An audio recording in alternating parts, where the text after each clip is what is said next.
I've been in the business for a little over 30 years. My office partner, Laura Wilkerson, has been in the business next year a little over 15 years. And so between the two of us, we've got a lot of years of experience. Um, and ever since the coronavirus pandemic came into play about 9 months ago, we started putting together some webinar series for our clients and guests who wanted to learn more about the local community, learn more about not only investments, but investment in time and money and charitable causes, that type of thing. And so one of our folks that we had first started with back in August, we're redoing it again. The group is the Jackson House. Some of you in the audience already know a little bit about Jackson House. We're going to learn some more. The director of the Jackson House is Janie Smith, and she sits on the board of Jackson House. She'll tell you more about that. She graduated from OBU in Arkadelphia with a bachelor's degree in science with the emphasis in psychology and sociology.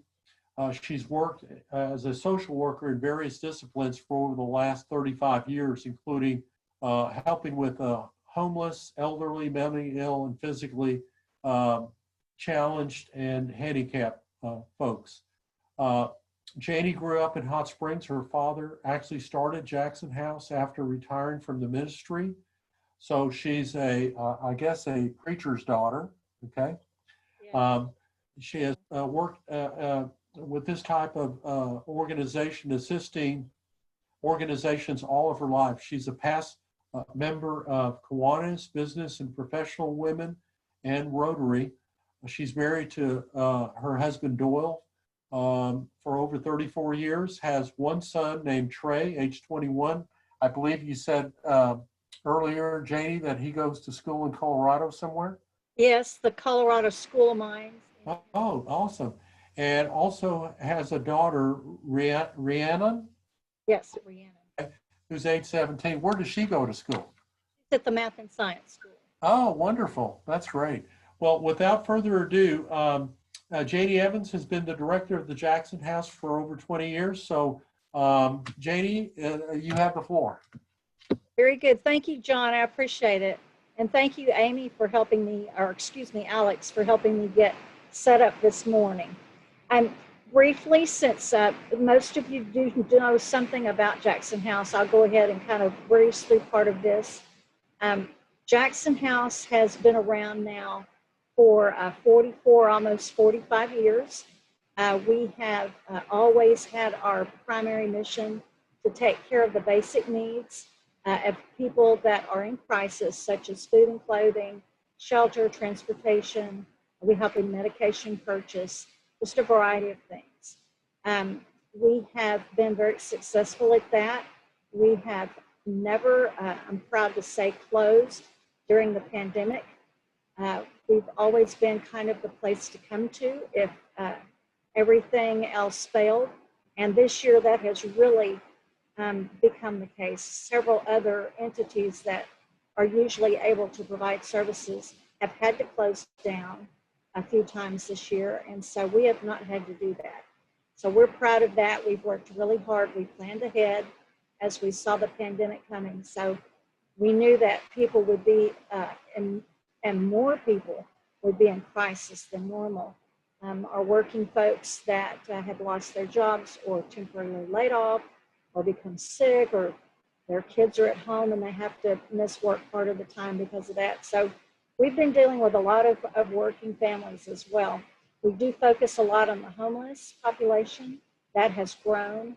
We're seeing more women with children who are homeless, and we're seeing more elderly folks that are living in their cars. So that's not good, and we're doing what we can to try to make that better. We, as John said, we did start, my dad, Reverend Harry Woodall, started this program when he kind of retired out of the Southern Baptist Home Mission work that he was doing, and He went back to teaching college, and he pastored a church, and he had a business. But he started Jackson House because everyone kind of freaked out when he closed everything up. So the way Jackson House is we are a community program where we're supported by all the different religions, all the different churches. We all come together at the one place. I like to say it's kind of like a vessel where all the good comes in and all the good comes right back out to the people that are in need of it. We do not proselytize or anything like that. So we're strictly a facility to provide services to the people in our community. This was just a picture. I like this picture because it shows all the different ages of people that can come and help us. We have volunteers. I think my oldest one is 99, if you can believe that.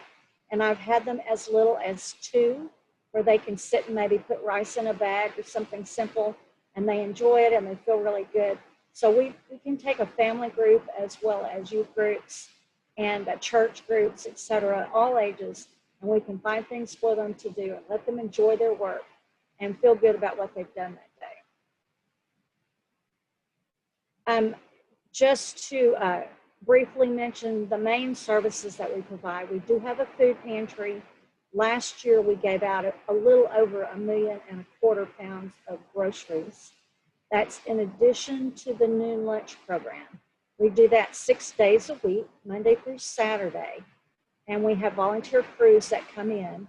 And know that any of you can come in and do that if you want to. Even we have businesses that come in and rotate people in and out. Maybe they'll work an hour and then rotate out with someone else. But we're very flexible in how we do that. Of course, we're open on Saturday as well. We normally serve around 60,000 meals a year. Our clothing and household items, obviously people's houses burned down, they become evicted, or they've been in homelessness and they're trying to transition into housing. So we're there to help with all of the things that they need to do that. Anything that you and I need, obviously they need as well. The way we operate that are through donations. People donate all those things to us. I know that during the pandemic, people have had a little more time on their hands, and we've had a plethora of donations this year, which is a good thing. So we've been able to stock up a little bit. And we do help with infant and toddler needs. There are other places in town that do some of that, more of a tighter focus, but we are there for people when they can't get to those other services. And we provide for those needs. And then other types of family assistance. And of course, the one thing that people are thinking about right now is our toy program. Right now, we expect to help between 700 and 1,000 children with toys. Each child gets a variety of toys, warm items, books, toiletry items, school supplies, as well as fun things. So we're in the process of that. And of course, the families also get a large food complement to go with that to help them through the holidays. We started that early this year because of COVID. We can't just have a big group in the living room where we're just running with a bunch. So we're having to do them one at a time. So we started this at the end of the last week of November this year, and we'll carry that through December 23rd. There's always something though that I have to do usually at Christmas Eve. I have to run out, do something for somebody. Yeah, here were the numbers that I was kind of giving you. The noon lunch is around 60,000. The food pantry, we help close to 20,000 a year out of there. Clothing, 5,000 people, but understand a lot of those people are going to be repeats. So of that 5,000, some of those people have maybe come in 5 or 6 different times. So you can multiply that obviously by a bunch. We give away about half of what we're giving as far as our clothing and household items goes. We do help with rent and utilities. I don't think I mentioned that, but we do have a funding stream for that. The value of those services to our community, about $1.5 million through the food, another $250,000 with lunches, about $100,000 with the clothing, and another $20,000 or so with rent and utilities. One thing that people ask me almost every day is, how can we help you? What can we do? Well, there are a lot of different ways, and really there is no limit as to how you can do that. You know, volunteering is always important. I know that with COVID, people are concerned, but do understand that on my board, I have a hospital pharmacist and I have a retired physician. And then on my staff, I have an active lady who works on the ambulance. She's a licensed EMT. So we got ahead of this thing back in late December and started planning what we would do if this did become an issue. And we were fully prepared, had all of our PPE, everything. We were ready for when this happened.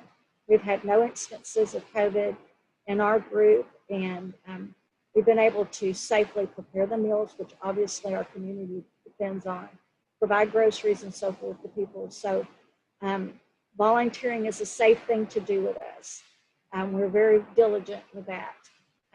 You can host fundraising events. You know, I could come and talk to your group and you can make it a fundraiser. We have a fun thing going on right now between the two political parties where that we're doing warmth items, whether they're coats or hats and gloves, that sort of thing. So, you know, you can just be as creative as you want to be. And I'm usually very, hey, look, one time I even went to there was a motorcycle club that had a weekend of events, you know, where they get on their bikes and I can't think what it's called, they do the card game where they have to get a deck of, you know, the right-handed cards to win and all that. Anyway, it was really funny. And the night that they wanted to make the presentation to me, it was outdoors. A lot of them had been drinking. And I had to get up on the stage to cat calls and the whole bit. But you know what? I took that wet, sloppy $3,000 in cash and I put it in the bank for us to use. So you never know what you have to deal with. But it was all in fun and their hearts were in the right place. And of course, we use that to help people with our facilities. So like I say, there's a lot of ways that you can do fundraising with us. I'm always open to come and speak. By all means, contact me with that. We have volunteers in our food pantry. People donate food to us. We have restaurants that donate food. If you have a big gathering, say you've had a wedding or you've had a big anniversary celebration or something at your church, you can donate your leftover food as long as it was properly prepared and stored. It can come to us and we can reheat that and serve it. So I have a lot of people do that. I have people that have an anniversary and say no gifts, bring food to be given to Jackson House, and that's another way that people have donated to us. We do have a vibrant lunch program. That's a fun thing to do. It's very rewarding and you kind of get the immediate good feels for that. People love that. And then of course we have people that come in and interview. And one thing I need to emphasize here is that there is no limit. I mean, you can come often if you want to, or you can come once a year or twice a year. We're very flexible on scheduling our volunteers. There are ways to give to us. Like I said, you're more than welcome to bring things to donate to our stores. People have set up through Facebook. They go to our webpage and they've set up a monthly donation through PayPal. Some people just mail in a check every month or every quarter. We've had people that leave us money in their estate plans. And, you know, it's amazing how sometimes we will get in a really terrible bind because we don't get federal money, by the way. So we strictly depend on our community to help us. And we are serving, I don't think I mentioned this, but you need to hear this number. We serve between 30 and 35,000 people. Yes, you heard that right. But 1 in 3 people in our community are at or below the poverty level. The reason for that, we have a lot of senior citizens who've retired here. Their incomes tend to be low. We have, up until recently, we've had the Arkansas Rehab Facility here. A lot of those folks came here and were trained, and then they took jobs here and they stayed here. So their income is low. And then our biggest industry, of course, is tourism. And tourism doesn't pay that well.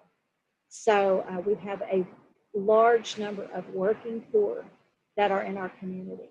So we do have a large number of people that we're working with. So all the help that we can get, including estate plan help, really comes in. It can be a shot in the arm when we are having to think about cutting back on our services. Usually something like this will show up just at the right time. and really help a lot of people. As you can see, we're helping thousands of people every year. There is our website, jacksonhouse.org. Everything is self-explanatory on the site. We've added some things to that. We have something called WePay, and we put Venmo on there. So I know people like to do things in a variety of ways. I had a fellow call me the other day who was doing a withdrawal out of his IRA. I think it was one of those things where they needed to pull out some money. And he just did a direct donation from there to Jackson House. So we can handle it about any way. And we do appreciate all the donations because we are doing our best to get everything out to the clients. You can, of course, our address is 705 Malvern Avenue in Hot Springs, 71901. And our phone number is 623-4048. Generally, the best time to call is between 10 and 2. We're actually there probably 9 to 3 or 4 or 5, depending upon how busy we are. But right now, it is rather busy. You're more than welcome, of course, to call me. My phone number, my cell number is 501-282-9834, and I am easily reached. This number I've had for 20 years, so I don't intend to change it anytime soon. I just want to thank you for coming and listening to me today. I hope that I've given you some information. Oh, let me tell you a couple more things I wrote down that I was asked about. Hope Works. Jackson House partnered with the City of Hot Springs after a couple of years of study, the programs that they've been doing in Arizona and other places across the nation to help the homeless, because we have seen this gradual increase here, to try to help transition the homeless back into the working population and help them gain employment skills, job training, give them a hands up, a feeling of self-esteem that they're not experiencing as homelessness. And the Hope Works program is what it's called. And we started that. We tried to start it in the early summer, but then COVID hit and we were forced to stop. But we were allowed about 3 months ago to get started with the program. And we've been working at half capacity, obviously, to try to social distance. But we're providing all of the PPE that is needed for the clients. And we go out 3 days a week with them. We coordinate with the city where they want us to pick up the trash. The nice thing about that program is the clients are paid that day. They're able to take that money then and get themselves into a hotel at night. Some of them, if they're staying at a local shelter, then they save their money and then they're able to get themselves into an apartment. And we're seeing that movement now where they're starting to have some success, and they're looking for jobs now, full-time jobs now that they have a place to stay. And we're able to give them a reference. We're able to say, yes, you know, they were at work every day. They did a good job. They did their due diligence. So it's very important that we keep this program alive. I just had that board meeting last night, and we have re-signed the 2021 contract with the city, so that will continue. I'm not sure that we will be at 100% capacity until probably the summer, but we will continue to operate at half capacity and keep those opportunities going for those people who are making progress. So we're really, really happy with that. And of course, the toy and food program that we're doing right now, I mentioned, we have that scheduled by appointment. So if you know of someone that needs assistance, have them give us a call and we'll make an appointment. We're trying to keep the numbers down from people that are on the property, and we don't want anyone standing in line close to each other, et cetera. So we're very busy. Santa and his helpers are very busy where we are, but we're having a great time. And again, I'd like to thank you for letting me come. And if you have any questions, certainly feel free to ask those. John? I'm going to open it up. If Alex can unmute some of the folks who may want to ask a question, this is a good time to ask Janie a question. And I've got a couple of questions, but I'll wait until somebody asks a question. Janie?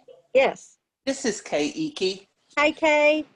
You would please repeat your cell number? That would be handy for when I'm at at events and need to get in touch with you after hours about getting stuff in. Absolutely. My number is 501, and it is a local call, by the way, to anybody in Hot Springs. 501-282-9834.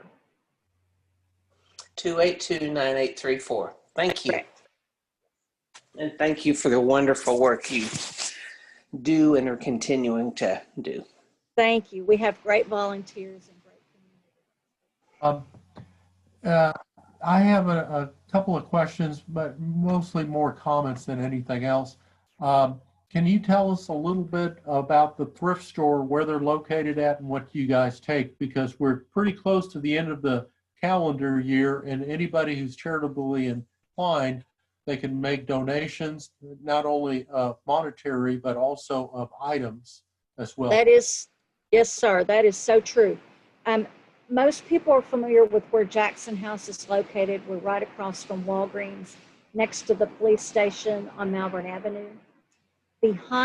Physically behind the Jackson House building is a small thrift store. Its front door faces the police station, so it's on that side road. That's Jefferson. And the address there is 212 Jefferson. But physically, they're just directly behind the Jackson House building. The other one is located at 623 Albert Pike. And the best way to think of that is where Cleo's Furniture is, formerly Brandon House. There's a strip mall right there next to it. There is is it an Andy's hamburger that went in there, I think? It's Andy's or Hardee's. No, I think it's Andy's. And there's a Dollar General store in that little strip. Jackson House is right in the middle of that, and it says Jackson House 2, T-O-O, or no, T-W-O, T-W-O, for Jackson House 2, number 2 store. And it's clearly marked. It has a big bright green sign above the door. So that's our second location. Excellent, thank you. Also, within the last couple of months, you did some type of a virtual fundraising event. My comment was that it was very entertaining. Was it profitable for your group and organization to put it on like that? It was. We like to do it in person better, obviously, but we learned a lot. We actually snooped a couple of other things out of Little Rock, actually, that did online events, and learned from them. And then, fortunately, one of my newer board members is a techie guy. He has a tech business, in fact. And so he helped through all of the things that he learned, how to set all that up and to get it going. And we had more people that would have volunteered to put on entertainment than we were even able to do. It would have made it too long of an event, but we had a really wonderful time. And yes, it was profitable. And we will probably do that again, I would think. We have some other ideas, though, for fundraisers that we're excited about that will be coming soon. Great. Janie, the last item that I have is a little bit of trivia here. That motorcycle card business is actually a poker run. And Poker run. Yeah, as a matter of fact, one of Laura's best friends, my office partner, best friend, is part of a group that has done that poker run before for charity organizations and so forth. So speaking of Laura, do you want to go ahead and close us out today, Laura?